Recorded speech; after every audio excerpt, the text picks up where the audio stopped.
ಕರ್ನಾಟಕ ಚಲನಚಿತ್ರ academy controversy ಈಗ ರಾಜ್ಯಪಾಲರ ಅಂಗಳಕ್ಕೂ ಹೋಗಿದೆ.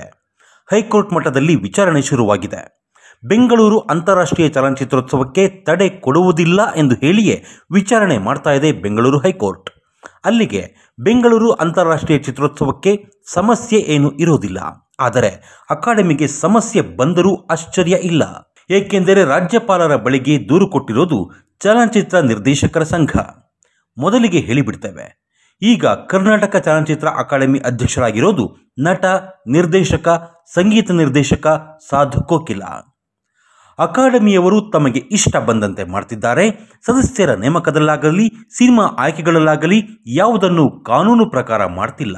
ಅಲ್ಲಿ ಜಾತಿ ರಾಜಕೀಯ, ದುಡ್ಡಿನ ಆಟ ಮತ್ತು ಯಾವ್ಯಾವುದೋ ಸೇವೆಗಳ ಆಧಾರದ ಮೇಲೆ ಕೆಲಸ ನಡೀತಿದೆ ಅಂತ ನಿರ್ದೇಶಕರ ಸಂಘದವರು ಆರೋಪಿಸಿದ್ದರು.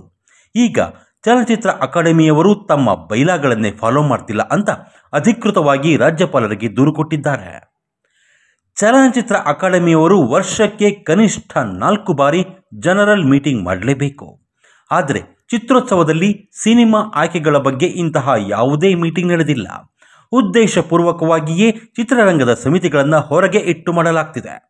ಇದರ ಬಗ್ಗೆ ಮನವಿ ಮಾಡಿದರೂ ಪರಿಗಣಿಸಿಲ್ಲ ಅನ್ನೋದು ಮೊದಲ ಆರೋಪ. ಇನ್ನು 2021ರಿಂದ ಅಕಾಡೆಮಿ ಹಣಕಾಸಿನ ಲೆಕ್ಕಪತ್ರ ಆಡಿಟ್ ಆಗಿಲ್ಲ. ಲೆಕ್ಕಪತ್ರಗಳನ್ನೇ ಮುಚ್ಚಿಟ್ಟು ಕೆಲಸ ಮಾಡ್ತಿರೋ ಅಕಾಡೆಮಿಯಲ್ಲಿ ಅವ್ಯವಹಾರ ಆಗಿದೆ ಅನ್ನೋದು ಎರಡನೇ ಆರೋಪ. ಆಡಿಟ್ ಮಾಡಿಲ್ಲ ಅನ್ನೋದಷ್ಟೇ ಅಲ್ಲ, ಇದಕ್ಕೆ ಸಂಬಂಧಪಟ್ಟ ದಾಖಲೆ ಪತ್ರಗಳು ಅಕಾಡೆಮಿಯಲ್ಲಿ ಇಲ್ಲ. ಇದರ ಬಗ್ಗೆ ತನಿಖೆಯಾಗಬೇಕು ಅಂತ ಆಗ್ರಹಿಸಿರೋ ನಿರ್ದೇಶಕರ ಸಂಘ ಫೋರೆನ್ಸಿಕ್ ತನಿಖೆಗೆ ಒತ್ತಾಯಿಸ್ತಾ ಇದೆ.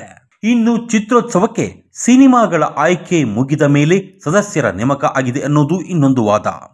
ಈಗಾಗಲೇ ಹಲವು ಚಿತ್ರ ನಿರ್ಮಾಪಕರು, ನಿರ್ದೇಶಕರು ತಮ್ಮ ಚಿತ್ರಗಳನ್ನು ಸ್ಪರ್ಧೆಗೆ ಕಳಿಸಿದ್ದೇವೆ, ಆದರೆ ಸಿನಿಮಾಗಳನ್ನೇ ನೋಡದೆ ರಿಜೆಕ್ಟ್ ಮಾಡಲಾಗಿದೆ ಅಂತ ಕೋರ್ಟ್ ಮೊರೆ ಹೋಗಿದ್ದಾರೆ. ಸಿನಿಮಾಗಳನ್ನು ಆಯ್ಕೆ ಮಾಡೋರು ನೋಡಿಲ್ಲ ಅನ್ನೋದನ್ನು ನಿರ್ದೇಶಕರು ದಾಖಲೆ ಸಮೇತ ತೋರಿಸಿದ್ದಾರೆ. ಇನ್ನದು ಕೋರ್ಟಿನಲ್ಲಿ ಸಾಬೀತಾಗಬೇಕು. ಇನ್ನು ಕರ್ನಾಟಕ ಚಲನಚಿತ್ರ ಅಕಾಡೆಮಿ ಮೂಲ ಉದ್ದೇಶ ಏನಿತ್ತು ಅನ್ನೋದನ್ನು ರಾಜ್ಯಪಾಲರಿಗೆ ನೆನಪು ಮಾಡಿಕೊಟ್ಟಿದ್ದಾರೆ.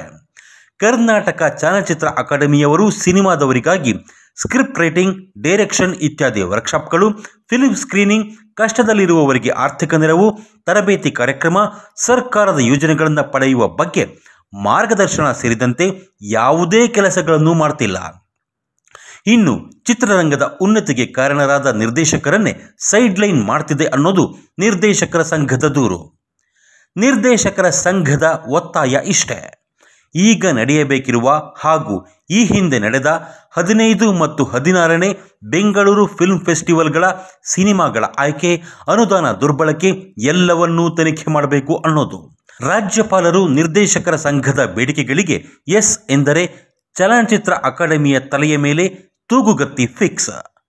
ಈ ಪತ್ರವನ್ನು ರಾಜ್ಯಪಾಲರಿಗೆ ಕಳಿಸಿ ಅದನ್ನು ಮುಖ್ಯಮಂತ್ರಿ ಸಿದ್ದರಾಮಯ್ಯ, ಗೃಹ ಸಚಿವ ಪರಮೇಶ್ವರ್, ವಿಧಾನಸಭೆ ವಿರೋಧ ಪಕ್ಷದ ನಾಯಕ ಆರ್ ಅಶೋಕ್, ವಿಧಾನ ಪರಿಷತ್ ಪ್ರತಿಪಕ್ಷ ನಾಯಕ ಛಲವಾದಿ ನಾರಾಯಣಸ್ವಾಮಿ, ಪ್ರಧಾನಮಂತ್ರಿ ಸಚಿವಾಲಯ, ಕೇಂದ್ರ ಗೃಹ ಸಚಿವ ಅಮಿತ್ ಶಾ, ಕೇಂದ್ರ ಸಚಿವ ಕುಮಾರಸ್ವಾಮಿ, ಬಿಜೆಪಿ ರಾಜ್ಯಾಧ್ಯಕ್ಷ ವಿಜಯೇಂದ್ರ, ಸಂಸದ ತೇಜಸ್ವಿ ಸೂರ್ಯ ಸೇರಿದಂತೆ ಎಲ್ಲರಿಗೂ ಸಿಸಿ ಮಾಡಲಾಗಿದೆ.